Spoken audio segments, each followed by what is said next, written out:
नमस्कार, तुम्ही बघताय सकाळ. दुपारचे 2 वाजायला आलेत आणि आजची सकाळ महाराष्ट्रासाठी अजिबातच चांगली नव्हती. खरं तर उपमुख्यमंत्री अजित पवार यांच्या अपघाताची पहिल्यांदा बातमी आली आणि त्यानंतर काही मिनिटातच त्यांचं निधन झाल्याचं सुद्धा समोर आलं.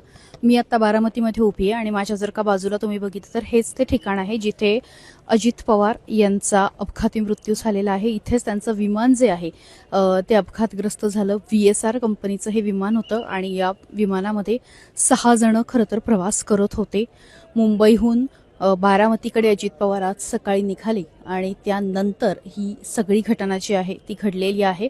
बारामतीच्या जवळ आले तोपर्यंत या प्रवासामध्ये कुठलीही अडचण नव्हती, पण त्यानंतर जसं जसं धावपट्टीकडे यायला लागले तसं विमान काहीसं हेलकावे खाऊ लागलं आणि त्यानंतर इथे जवळच धडकून त्याच्या बाजूला जर तुम्ही बघितलं तर अवशेष जे आहेत ते पडलेले आहेत आणि जवळच धडकून त्याचा अपघात झाला. जवळ काही घरं आहेत, तिथल्या लोकांनी हा संपूर्ण अपघात बघितलेला आहे. अत्यंत ही सगळी दुर्दैवी घटना आहे. महाराष्ट्रामधलं राजकारण अजित पवारांशिवाय पूर्ण होऊ शकत नाही अशा प्रतिक्रिया आता यायला सुरुवात झालेली आहे. पण तुम्ही जर आजूबाजूला बघितलं बारामतीच्या नागरिकांनी सुद्धा आता घटनास्थळाकडे गर्दी केलेली आहे आणि नेमकं काय झालं हा प्रश्न जो आहे तो आता अनेकांच्या मनामध्ये आहे. नेमका कशा पद्धतीने हा अपघात झाला हा सुद्धा प्रश्न आहे.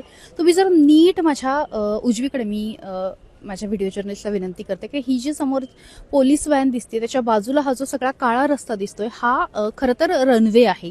म्हणजे खरं तर ते विमान जेव्हा मुंबईहून आलं ह्या बाजूला मी उभी आहे, या बाजूहून माझ्या उजव्या बाजूला ही जी धावपट्टी आहे, रनवे आहे, तर तिथे ते उतरणं अपेक्षित होतं, मात्र तसं झालं नाही.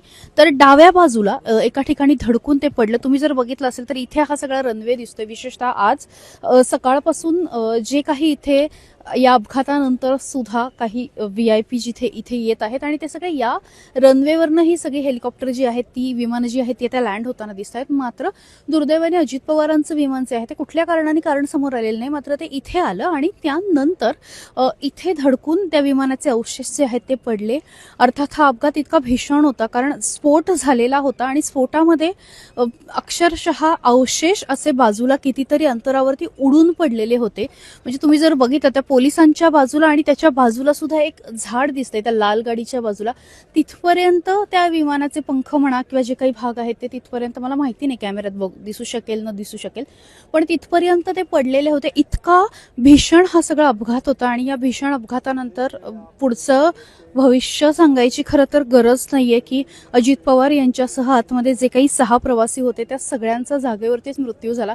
इथे आजूबाजूला राहणाऱ्या काही महिलांनी सुद्धा सांगितलेलं आहे की अपघात इतका मोठा होता की अक्षरशः म्हणजे तुकडे उडालेले होते अवशेषांचे आणि त्यावरती आम्ही काही ब्लँकेट्स वगैरे दिले. मात्र महाराष्ट्रासाठी आजचा दिवस अत्यंत दुर्दैवी आहे, बारामतीकरांसाठी दुर्दैवी आहे आणि या ठिकाणावरून आता पोलीस येत आहेत, वेगवेगळे अधिकारी येत आहेत. DIG सुधीर हिरेमठ सुद्धा काही वेळापूर्वी आले आणि नेमकं या अपघाताचं कारण काय आहे, नेमकं काय आहे, घटनास्थळी आता भेट दिली जातीये. CRPFचे जवान सुद्धा उपस्थित आहेत आणि बघितलं जातंय की नेमकं या अपघाताचं कारण काय आहे, घटनास्थळी नेमकं काही सापडतंय का, या सगळ्याची खरं तर चौकशी वगैरे या गोष्टी पुढे होतील. मात्र या सगळ्यामध्ये दुर्दैव असं आहे की महाराष्ट्राचे उपमुख्यमंत्री या बारामतीचे नेते अजित पवार यांच्यासह 6 जणांना या दुर्दैवी अपघातामध्ये आपले प्राण गमवावे लागलेले आहेत. या पुढच्या अपडेट्स ज्या आहेत त्या आम्ही तुम्हाला देत राहू, पण तुर्तास व्हिडिओ जर्नलिस्ट अभिजित महामुनीसह मी नेहा सराफ, सकाळ, पुणे. महाराष्ट्रातील सर्व बातम्यांचे विश्वासार्ह व्यासपीठ सकाळच्या सर्व सोशल मीडिया प्लॅटफॉर्मला लाईक, फॉलो आणि सबस्क्राईब करा. तसंच सर्व नोटिफिकेशनसाठी बेल आयकॉन प्रेस करायला विसरू नका.